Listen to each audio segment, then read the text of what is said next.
Hello everyone, welcome to my channel. Keep it simple but significant. I am your host Sasi. Let's start today's discussion. Which of the following decide the number of members in the board of cooperative society? तो cooperative societies में जो number होते हैं members के, वो कौन decide करता है? तो इसको डिसाइड किया जाता है स्टेट लेजिस्लेचर के द्वारा। Answer is D.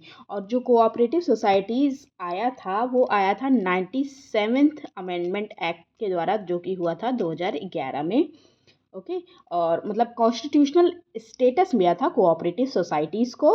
और the board of cooperative societies shall consist of such number of director as may be provided by the concerned state legislature. Which of the following statements are correct with respect to national emergency? national emergency के लिए correct statement देखनी है कौन सी है, तो चलिए देखते हैं कौन सी है। The center becomes entitled to give executive direction to the state on any matter. तो सेंटर इंटाइटल्ड हो जाता है डायरेक्शंस देने के लिए to the state any matter, किसी भी मैटर्स पे। तो ये बिल्कुल सही है। Parliament becomes empowered to make laws on any subject mention in the state list. State list में जो भी सब्जेक्ट मेंशन है, अगर किसी मतलब नेशनल इमरजेंसी लगी है तो पार्लियामेंट के पास पावर आ जाती है उस पर लॉज बनाने के लिए। बिल्कुल ठीक है।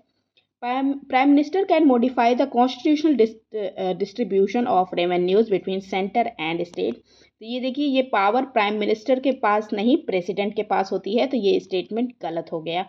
तो इसमें करेक्ट स्टेटमेंट पूछ रहा है, करेक्ट स्टेटमेंट है 1 and 2, so the answer is B, only 1 and 2. Who becomes empowered to legislate with respect to goods and services tax or matters in the state list while the proclamation of national emergency is in operation? तो national emergency operation में है, तो किसके पास power होती है? तो legislate with respect to goods and services tax और matters in the state list. तो ये पावर होती है पार्लियामेंट के पास। So the answer is D. Okay, next question.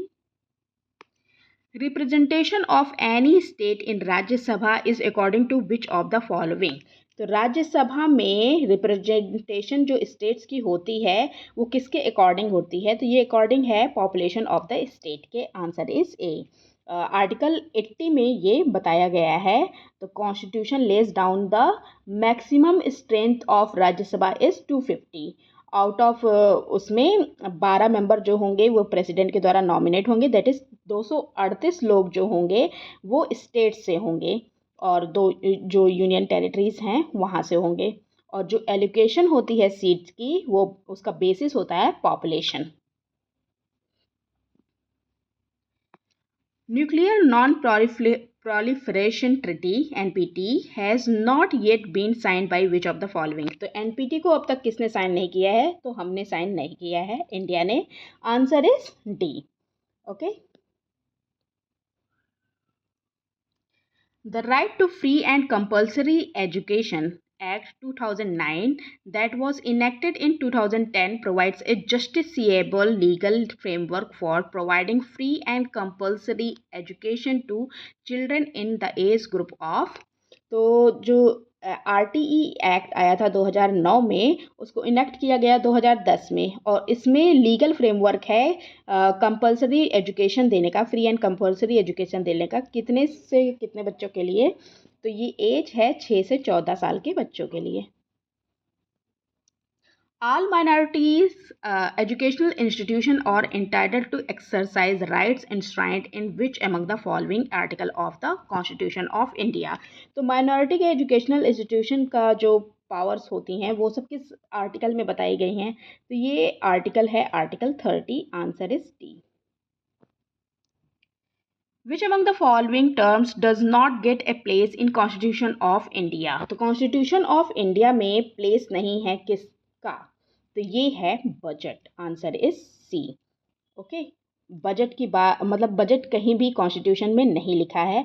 ये एनुअल फाइनेंशियल स्टेटमेंट लिखा है, लेकिन बजट कहीं नहीं लिखा।